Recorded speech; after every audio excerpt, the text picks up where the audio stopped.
गांधी जी को मरने दिया गया, ये हम समझे, क्योंकि 10 दिन पहले उन पर एक अटैक होता है और जैसे कि आपने कहा कि एक बात उनकी नहीं मानी गई, मतलब कि सुरक्षा भाई, बाकी सब हाँ, मतलब बाकी कुछ नहीं माना गया, एक बात मानी गई कि मुझे सुरक्षा मत दो।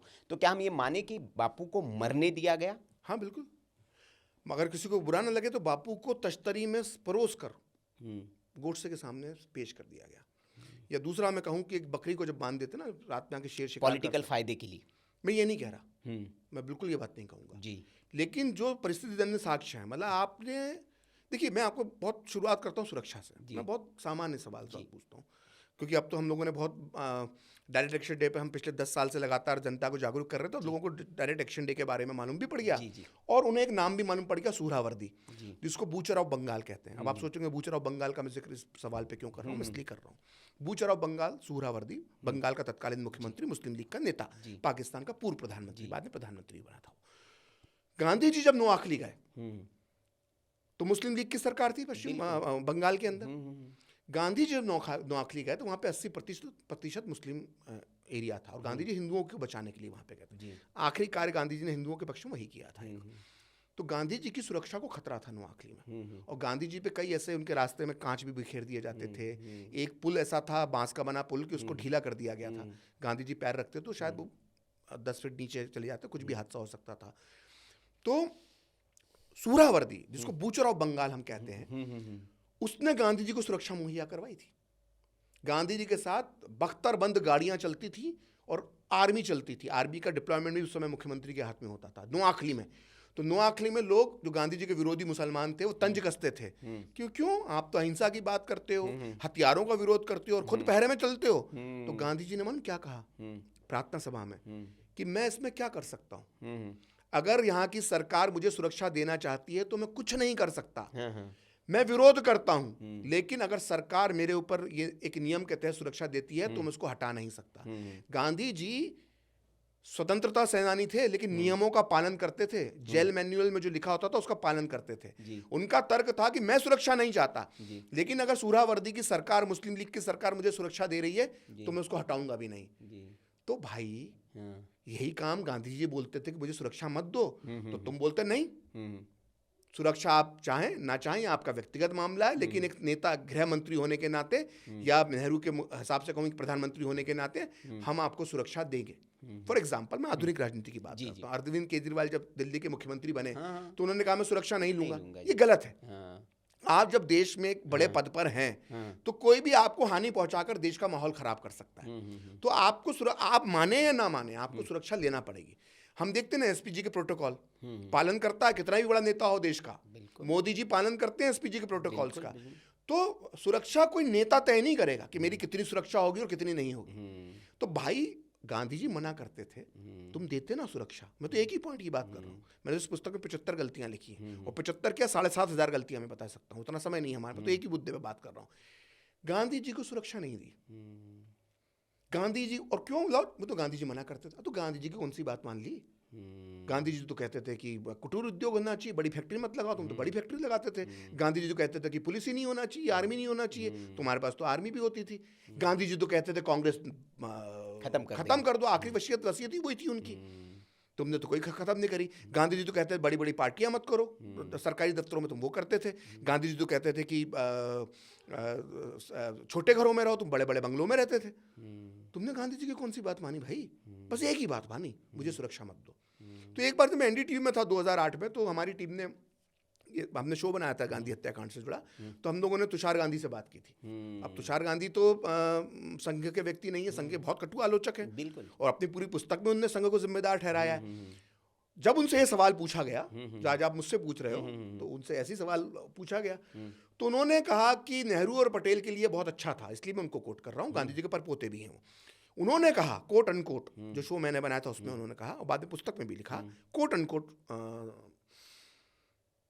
तुषार गांधी, कि नेहरू और पटेल के लिए बहुत अच्छा था कि वो साल के 2 दिन 2 अक्टूबर और 30 जनवरी को राजघाट जाएं और बापू को फूल चढ़ा दें, बजाय इसके कि रोज शाम को बिड़ला भवन जाकर उनकी झड़कियां सुने। इतने परेशान ये लोग हो चुके थे, सुरक्षा नहीं दी। केस को जिस तरह से हैंडल किया गया, मतलब हम बचपन में सुनील भाई चोर पुलिस खेलते थे ना, तो हम वो गलतियां नहीं करते थे 8-9 साल की उम्र में जो उस वक्त देश के गृह मंत्री, प्रधानमंत्री, police commissioner, deputy police commissioner, IB chief, इन लोगों ने गलतियां की।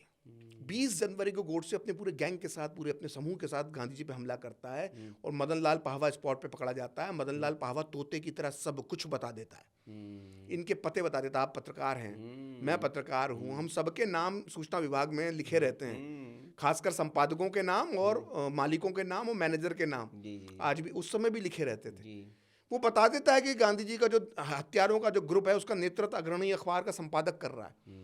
तो तुम अग्रणी अखबार के संपादक को नहीं ढूंढ पाए, इतना फेमस आदमी था वो राष्ट्रीय कार्यकारिणी का विशेष आमंत्रित सदस्य हिंदू महासभा का, वो प्रदेश इकाई का महासचिव, अखबार का संपादक, अखबार का नाम बताइए। कल को कोई बोल दे कि फला अखबार का निकलता है भोपाल से, उसका संपादक इसमें शामिल है, कितनी देर का काम है? और मैं बोलूँ कोई आपको 5 मिनट, हाँ अब बोल सकते हो, अभी तो टेक्नोलॉजी नहीं होती भाई। पहले आईबी में, आईबी के अंदर ये सब रखा रहता था।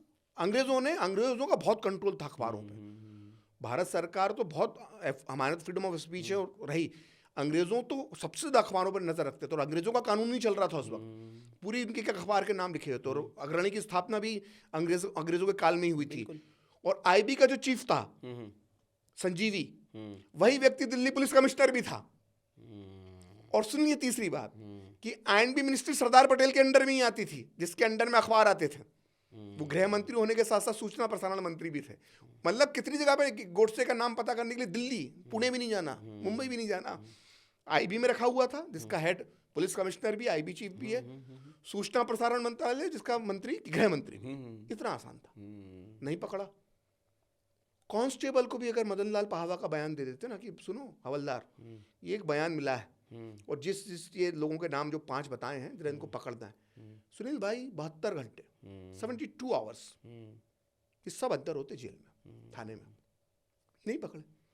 कितनी मिस्टेक, सुरक्षा की बात करते हैं। इन्होंने कहा बाद में सरदार पटेल ने कि गांधी जी मना करते थे तो हमने सादी वर्दी में तैनात कर दिए थे। अब सादी वर्दी का औकात सुनिए, सादी वर्दी में आपने 25 तैनात किए, बोले आपने 25 सादी वर्दी में और एक सादी वर्दी में बंदूकधारी तैनात कर दिया था, रिवॉल्वर लेके खड़ा होता था।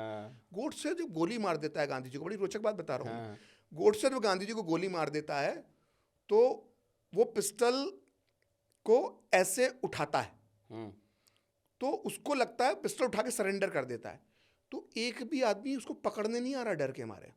तो वो सादी वर्दी वाली पुलिस कहाँ थी तुम्हारी जो झपट्टा मार के गोडसे को पकड़, अरे मारने के बाद तो पकड़ लेती, बिल्कुल, क्योंकि उसके हाथ में पिस्टल थी। तो लोगों को तब भी डर था उससे कि पिस्टल है इसके हाथ में। फिर गोडसे अपने बयान में कहता है कि मैं अगर पिस्टल को नीचे लाता तो लोग मेरे ऊपर ये आरोप लगा सकते थे कि मैंने भागने के लिए फिर पिस्टल टानी। गांधी जी मरे हुए नीचे पड़े हुए हैं, मतलब गोली लग चुकी है। तो बोला मैं पिस्टल नीचे फेंक भी नहीं सकता था क्योंकि उससे गलत और भगदड़ मच जाती।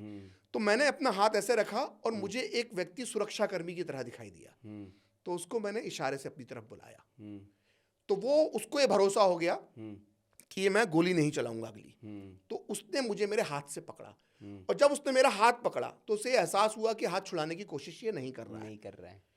तो उसके बाद मैंने पिस्टल फेंकी और वो नेवी का एक व्यक्ति था, उसमें अलग अलग लोग दावेदारी करते हैं, और पीछे से एक माली आया बिरला भवन का, उसने गोडसे के सर पे मार दी और गोडसे की जो पिस्टल थी वो एक हाथ से दूसरे हाथ में जाने लगी और उसका सेफ्टी कैच जो था वो खुला हुआ था।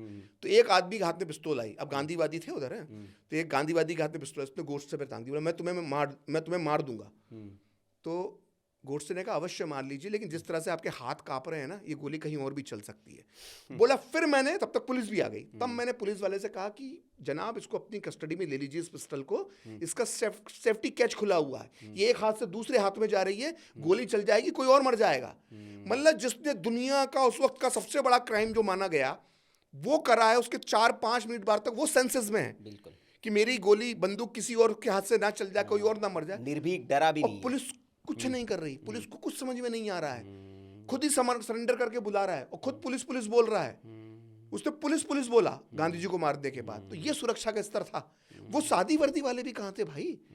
तो मेरा सवाल मैं इस बात से अंत करूंगा जी कि आप जब नेहरू के समर्थक जब ये कहते हैं कि एम्स नेहरू ने बनाया जी, IIT नेहरू ने स्थापित किए, इसरो भी नेहरू ने बना दिया, ये बोल देते हैं। उसी प्रकार से गांधी जी के सरदार पटेल के समर्थक कहते हैं कि उन्होंने 500 से ज़्यादा रियासतों का एकीकरण किया और तमाम उनकी लौह पुरुष कहते हैं। तो मेरा मानना है फिर गांधी जी की हत्या की जिम्मेदारी भी इन दोनों से, इनसे सवाल पूछना चाहिए।